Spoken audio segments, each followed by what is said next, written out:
LFM, l'invité de Julie Marty. Et la colère gronde chez certains voisins du stade de la Tuilière à Lausanne. Les quartiers du nord de la ville de Lausanne sont plus qu'impactés par les matchs de foot, en particulier par les supporters. On en parle ce matin avec vous, Lia Blanc. Bonjour. Bonjour. Vous habitez au nord de Lausanne, vous avez lancé une pétition. Que demande votre texte ? Alors c'est une pétition qui se concentre sur la desserte en transport public sans interruption les jours de matchs de foot dans le nord de la ville. Concrètement, les matchs de foot, comment est-ce qu'ils vous impactent ? Alors c'est à peu près un week-end sur deux quand on prend les futurs matchs qui vont avoir lieu à la Tuilière. Et puis les transports publics sont impactés ou interrompus 2 heures avant le début du match, 2 heures après la fin du match, ce qui représente soit un samedi sur deux, soit un dimanche sur deux, une interruption de 16 à 18, puis de 20h à 22h, ou ce genre de choses. Vous habitez aux Plaines du Loup, un quartier qui favorise la mobilité douce, c'est juste ? Oui, c'est juste, je pense que on est tous beaucoup impactés à Lausanne.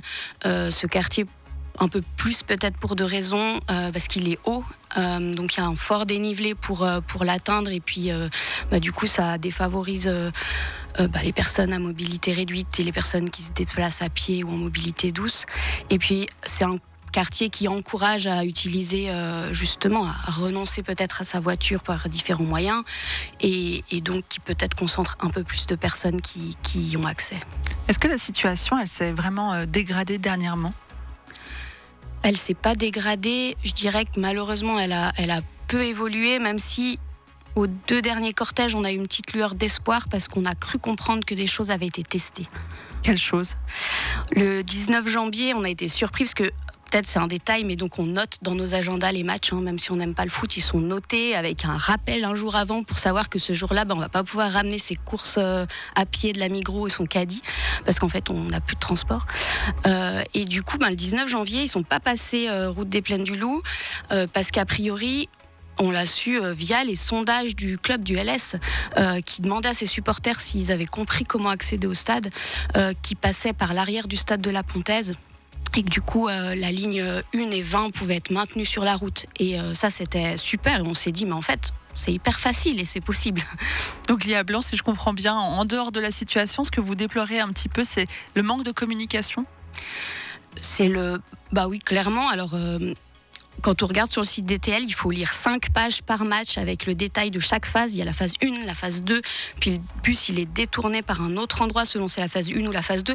Si on ne parle pas le français, c'est foutu. Si on ne sait pas lire, c'est foutu. Voilà. Donc déjà, s'il y avait une communication un peu plus aisée, ça aiderait. Et puis, c'est sûr que je pense que la ville, c'est un sujet. Mais quand ça fait 2 ans qu'on habite là, puis qu'on est impacté tous les week-ends, on trouve que ça ne va pas assez vite. Lia Blanc, vous avez lancé donc cette pétition il y a maintenant un peu plus d'1 année. Elle repasse ce soir sur la table du Conseil communal de Lausanne. Quel retour est-ce que vous aviez reçu ? Alors, j'ai été reçue fin septembre par la commission des pétitions. J'ai reçu un rapport fin octobre qui, a priori, faisait relativement l'unanimité puisqu'il y a eu 8 voix sur 9 qui demandaient un rapport préavis de la part de la municipalité et 1 voix qui demandait juste une étude. Je ne sais plus exactement le terme. Donc, je pense que c'est clairement un sujet qui impacte, mais depuis rien. Si ce n'est que je vois passer à l'ordre du jour. Lia Blanc, vous nous parlez ce matin donc des problèmes de mobilité les soirs de match, les routes qui sont bloquées, les bus qui ne peuvent plus circuler. On le sait, les cortèges de supporters, parfois, ils sont un petit peu musclés, si j'ose dire. Est-ce que ça aussi, vous le déplorez dans votre texte ? Non, c'est pas un sujet, même si je pense qu'il y en a d'autres qui s'y attellent. Je sais que ça fait partie du folklore. On aime bien aussi les regarder passer. Des fois, c'est tout à fait festif. Malheureusement, il y a toujours ce groupe qui, pour la plupart du temps, démonte gratuitement ce qui se passe autour. Et puis, c'est un moment où on va choisir de pas descendre, en fait, faire ses courses ou jeter ses poubelles parce que tout est retourné. Donc, c'est pas le sujet ici, mais disons que c'est impactant quand même. Quelles sont les solutions qui pourraient voir le jour ? Vous nous aviez mentionné donc le cortège qui ne passerait plus par les Plaines du Loup. C'est une des solutions. Est-ce qu'il y en a d'autres ? Oui, le problème il est hyper compliqué. On sait que la police peut pas intervenir sous certains aspects. Les TL veulent plus transporter les supporters, les cars postaux non plus. Les CFF a pour obligation de transporter les supporters, en tout cas jusqu'au printemps 2025 à la gare de Lausanne. Je sais qu'une des solutions évoquées, c'est de les déplacer à la gare de Prix-Malais. Après, si c'est pour reporter le problème sur d'autres quartiers, je suis pas pour non plus. Disons que autant qu'ils soient gérés.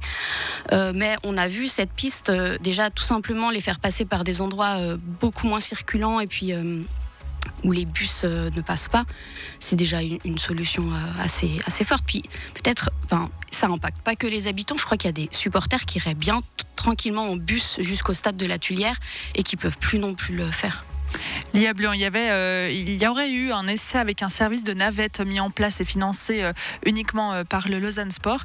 Qui devrait payer ces bus, ces navettes-là pour les habitants ? Je vais répondre clairement, pas les Lausannois.